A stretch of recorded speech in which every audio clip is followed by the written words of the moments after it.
Қайырлы күн, оқушылар. Бүгін бізде әдебиет сабағынан алғашқы тақырып.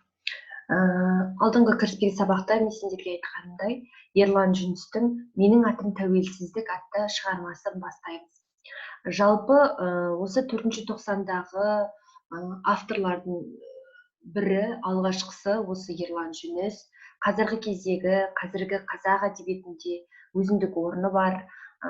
Қазіргі қазақ әдебиетінің қалыптасуына үлесін қосып жүрген ақындардың бірі. Сол үшін де бұрынғыдай жазылған, бұрынғы жанрларда жазылған өлеңдерді тыңдағыларың келмей, оқығыларың келмей, немесе ол өлеңдер бір қалыпты, бір сарынды деген сендерде пікір қалыптасқан болса, онда осы Ерлан Жүністі оқуға мен сендерге кеңес беремін. Лирика тақырыбында өте көп өлең жазған. Шығармашылығымен алдағы уақытта таныс болатын боламыз. Бүгін бірінші Ерлан Жүністің өзімен және оның «Менің атым тәуелсіздік» атты өлеңімен таныс болайық.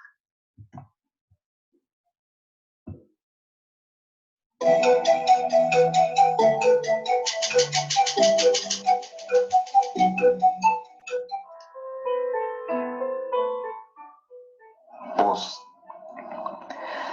Бір жарық мекен байқалам алдан, болмаса тоқта, мен түсем. Духаналар мен мейханалардан мұңымды ішем, дерт ішем. Алдымнан менің жарқылдап күліп, ақ жайнақ қалқа қарсалар, маэстро дос саңқылдап тұрып, шайыр келді деп жарсалар, шайыр келді деп шарабын құяр, қыздың ерніндей шарабын, даяшы қыздың жанарын бұян, жалт ете қылар жанарым. Жалт етер сәуле өкінбе деген, үнсіздік әулие сөз батар. Маэстро дос жетімдер менен өкіл әкені боздатар. Боздатар бәрін боздайды дүние, боз үміт, боз ой, боз орман. Дәл мендей өлең жазбайды дүние, мен дүниедей жазалман. Жазалғам, жазғам, жазықты болғам, жасына көздің жиі аққан. Әлемнің мынау нәзіктігі, ардан, мықтылығы да ұяттан. Ей сұлу қыздар, оқыңдар өлең, іштегі аңсар, тек көлер. Қорықса егер ақындар неден, арулар соған тап келер. Шеттенді, өшір, жарықты да өшір, жүдедім, жаздым, қамықтым, сағынғам, сүйгем, жалықтым, кешір, бәрінен досым жалықтым.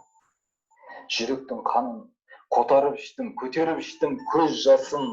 Ең ұлы ақын атанып іштім, сен дегенменен өз басым ішпеймін енді.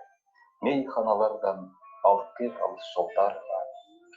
Бір жарық мекен байқалам алдан, бір жарық жүрек бар ма алда.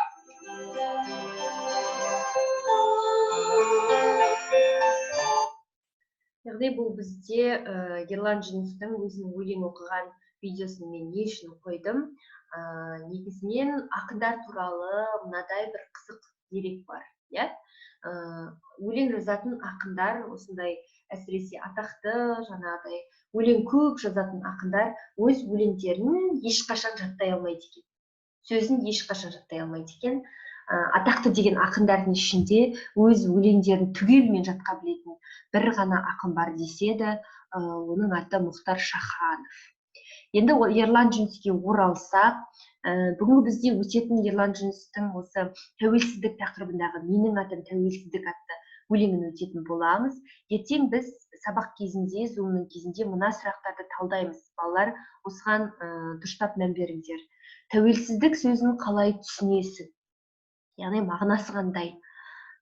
Ел өз алдына тәуелсіз болып тұрып, адамдары оның тәуелсіз бола ала ма? Өлеңнің тақырыбы мен идеясы қандай? Яғни тәуелсіздік дегенмен де негізгі тақырыбы. Бірақ автор өлеңде не туралы айтады? Тәуелсіздікті қандай мағынада түсіндіреді? Оның ішінде өзінің образы бар ма өлеңде? Сол туралы.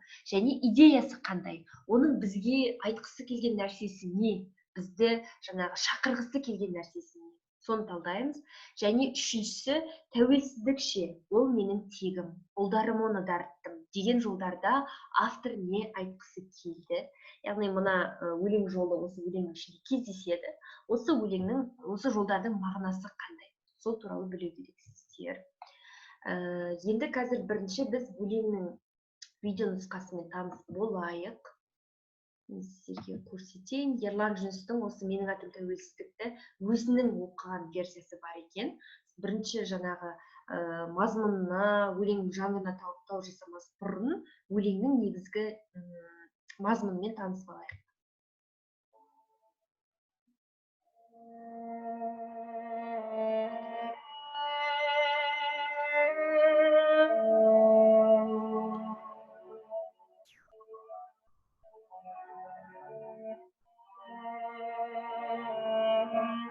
Алып қорғанның құлағанын көрдім небәрі 6 жасымда.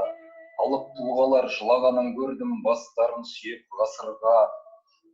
Алып таулардың шайқалғанын көрдім 6 жасымда сонықты. Алып сөздерді айтылғанын көрдім кішкентай халықтың. Алып кітаптар торыққанын көрдім сол сәтте одан безілдім. Алып ойлардың қорыққанын көрдім ең бір нәзік сезімнен. Алып сағаттар тоқтағанын көрдім өлшенді уақыт жаңадан. Алып жүректер ақталарын көрдім 6 жасар баладан. Алып құрлықтар теңселгенін көрдім темір бұғаулар қозғасын. Алып заңдардың кемсеңдеуін көрдім империяның көз жасын. Алып мұхиттар толқығанын көрдім бір тамшы суға байланып. Алып тәждердің балқығанын көрдім елтаңбалары айналып. Алып мүсіндер қирағанын көрдім сұлаған жаудай жебеден. Алып саналар жиналарын көрдім тұрғызу үшін жаңа лем. Құрыштардың да шірігенін көрдім сен болса болат тас егіл темір шыңылтып түрлерін көрдім сахнаға шықты жас өмірім 6 жасымда.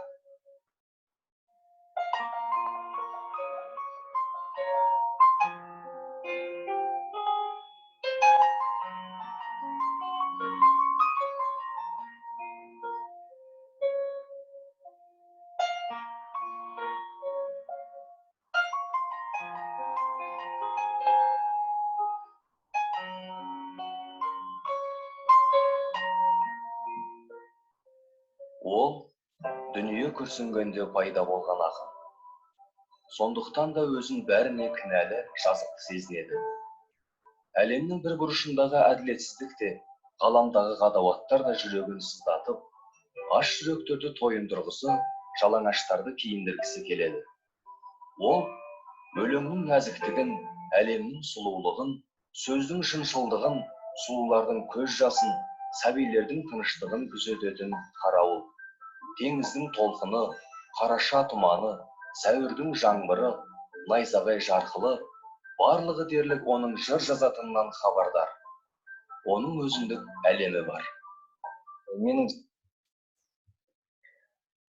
Бұл видеода айтылған жаңағы нелер, теңеулер, бұл осы Ерлан Жүністің өз өлеңінде айтылатын нәрселер. Неге мұндай теңеулерді нақты осы ақынға теңеп қойды? Біз не үшін осы ақынға соншамадай ұлы бір әдемі теңеулерді, ұлы бір атауларды теңеп қойдық? Осы сөздерін, осы сұраққа жауап беріп түсінгілерің келсе, оның өлеңдерін іздеңдер. Сөздері сазды, өлеңдері ырғақты, өлеңін оқыған кезде адамның бір сенсибилизациялық қасиетін, яғни бір сезу қасиетін, сезім күшін адамның оятады. Өлеңдері сондай. Енді осы жазып отырған менің атым тәуелсіздік өлеңі, бұл бізде лирика жанрында жазылған. Сендер әдебиеттен білесіңдер, жалпы әдебиет өзі поэзия, проза және драма болып бөлінетін болса, поэзия жаңағыдай өлең түрінде жазылған шығармалар, проза жаңағы әңгіме, роман, трилогтар, қара сөзбен жазылған, ал драмалық шығармалар дегеніміз ол бізде сахналық қойылымға, театрландырылған көрініске арналған шығармалар. Ал лирика осы поэзияның негізгі үш түрінің бірі. Поэзияның өзі өзара ішінен эпос, лирика, драма деп бөлінеді. Соның ішіндегі осы лирика поэзияның жанрына кіреді.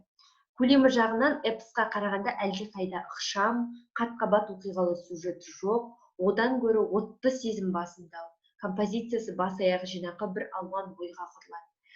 Яғни лириканың ерекшелігі басқа түрлерден ол ықшам келеді екен, яғни аз жаңағы ықшамдалып жазылады.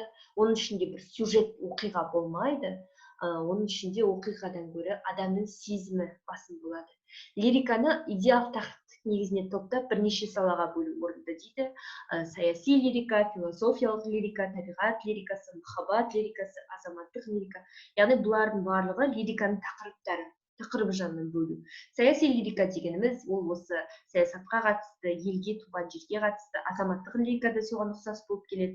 Философиялық лирикада қозғалатын тақырыптар ол жаңағыдай бізге түсініксіздеу болуы мүмкін, кәдімгі қарапайым оқырманға онда бір ауыр тақырыптар қозғалады, дүние жайында, дін жайында. Табиғат лирикасы, сендер Абайдың шығармашылығынан білесіздер, табиғат лирикасына өте көп жазған. Күз, қыс, жаз, мысалы жазғы түрі, сол табиғат лирикасы. Одан соң махаббат лирикасы.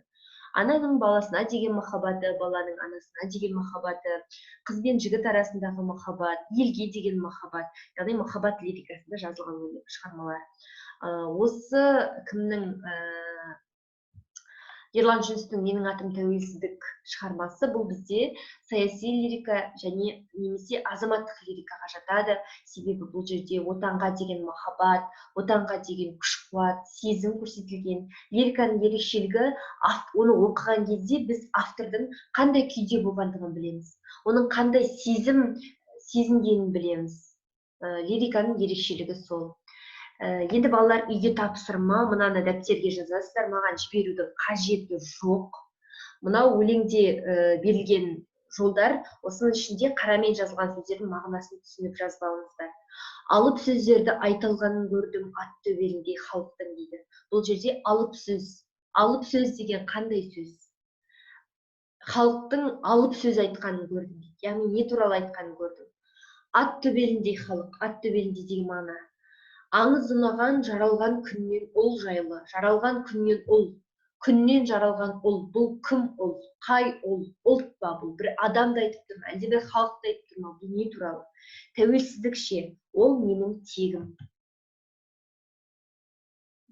Ұлдарыма оны дарыттым. Жаңа бұл нені біз ертеңінде талдайтын боламыз. Осы тапсырмалардың барлығын біз маған жіберудің қажеті жоқ, сабақтың үстінде талдаймыз. Енді балалар, сендерге үйге берілетін тапсырма, бұл сабақтан ертең әдебиет сабағының уақытында менде мынадай бір ұсыныс бар, біз поэзия минутын ұйымдастырайық. Сабақтың басында мен бір 5 минут осы Ерлан Жүністің өлеңін талдауға жіберейік. 5 минутты өмірінен таныстыру туралы пікірлесейік. Қалған 20 минутын біз қалған оқушылар бөліп бәріміз, мен де айтам ол жерде өлең оқимын, сендер де өлең оқыңдар. Сондай бір осы нақты Ерлан Жүністің өлеңдерінен поэзия минутын ұйымдастырайық. Ол деген сөз, әркім бір өлеңнен оқып шығады деген сөз. Бәрібір сендер жаттауларыңа да болады, жаттамауларыңа да болады. Ең бастысы жаңағы бір өлеңін дайындап алып келіңдер. Интернеттен қарайсыңдар міндетті түрде, себебі барлығының қолында Ерлан Жүністің шығармалары жазылған кітап бар деп ойламаймын. Сол үшін интернеттен көріңдер. Өте ұзақ емес, ықшамды, бір 3-4 шумақтан тұратын өлеңдері өте көп. Ерлан Жүністің сезімге толы. Өздерің біліңдер, қандай тақырыпты аласыңдар, өздерің біліңдер. Тек ең бастысы сабаққа сол өлеңді тауып келіңдер. Бізде поэзия минуты. Сабақ аяқталды, осымен кездескенше.